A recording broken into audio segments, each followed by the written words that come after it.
வணக்கம் ஆன்மீக நண்பர்களே, இது உங்கள் கந்தனருள் சேனல். இன்று 23/2/2026 பிப்ரவரி மாதம் திங்கட்கிழமை. இன்றைய முழு பஞ்சாங்கம், நல்ல நேரம் மற்றும் 12 ராசிகளுக்குரிய ராசி பலன்களை தெளிவாக பார்க்கலாம். இன்றைய பஞ்சாங்கம் தமிழ் மாதம் மாசி மாதம், தமிழ் தேதி மாசி 11, தமிழ் வருடம் விஸ்வாவசு வருடம். சூரிய உதயம் காலை 6:29க்கு உதயமாகிறது. சூரிய அஸ்தமனம் மாலை 6:19க்கு அஸ்தமனம் ஆகிறது. இன்றைய திதி சஷ்டி இரவு 9:30 வரை இருக்கிறது. பிறகு சப்தமி தொடங்கும். இன்றைய நட்சத்திரம் கார்த்திகை மாலை 5:20 வரை இருக்கிறது. பின்னர் ரோஹிணி. இன்றைய யோகம் சித்த யோகம். இன்றைய கரணம் மணிசை மதியம் வரை, பின்னர் பவம் ஆரம்பிக்கிறது. இன்றைய நல்ல நேரம் காலை 9 மணியிலிருந்து 10 மணி வரை, மாலை 4:45 5:45 வரை.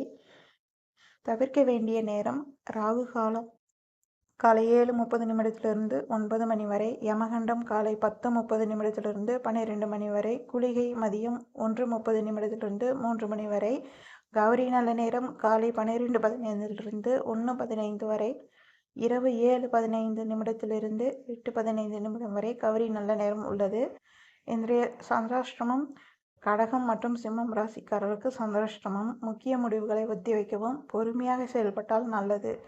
இன்றைய 12 ராசிகளுக்கு உண்டான ராசி பலன். மேசம் ராசி அன்பர்களே, புதிய முயற்சி சாதகமாக அமையும். வேலை வாய்ப்பு கிடைக்கும் இன்று. ரிஷபம் ராசி அன்பர்களே, பணவரவு சீராக இருக்கும். குடும்பத்தில் மகிழ்ச்சி உண்டாகும்.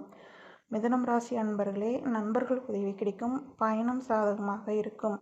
கடகம் ராசி அன்பர்களே, சந்திராஷ்டமம், மன அழுத்தம் இருக்கலாம், கவனமாக இருங்கள். சிம்மம் ராசி அன்பர்களே, முக்கிய முடிவுகள் தவிர்க்கவும், உடல் நலம் கவனிக்கவும். கன்னிராசி அன்பர்களே, கல்வி மற்றும் தொழிலில் முன்னேற்றம் உண்டாகும் நாள். துலாம் ராசி அன்பர்களே, பண விஷயத்தில் எச்சரிக்கை அவசியம். விருச்சிகம் ராசி அன்பர்களே, லாபம் கிடைக்கும் நாள், ஒப்பந்தங்கள் வெற்றி பெறும் நாள் இன்று. தனுசு ராசி அன்பர்களே, வேலைப்பளு அதிகம், பொறுமை தேவை இன்று. மகரம் ராசி அன்பர்களே, மனநிறைவு, குடும்ப ஒற்றுமை கிடைக்கும் நாள் இன்று. கும்பம் ராசி அன்பர்களே, புதிய முயற்சி வெற்றி பெறும் நாள் இன்று. மீனம் ராசி அன்பர்களே, அதிர்ஷ்டம் உங்களுடன் இருக்கும், பணவரவு கூடும் நாள் இன்று. இன்றைய பஞ்சாங்கம் மற்றும் ராசி பலன்களை நம்பிக்கையுடன் ஏற்று செயல்பட்டால் இந்த நாள் இனி நாளாக அமையும். முருகன் அருள் எப்போதும் உங்களுடன் இருப்பதாக வாழ்த்துகிறேன். இது உங்கள் கந்தனருள் சேனல். வீடியோ பிடித்திருந்தால் லைக், ஷேர், சப்ஸ்கிரைப் செய்யுங்கள். நன்றி நண்பர்களே.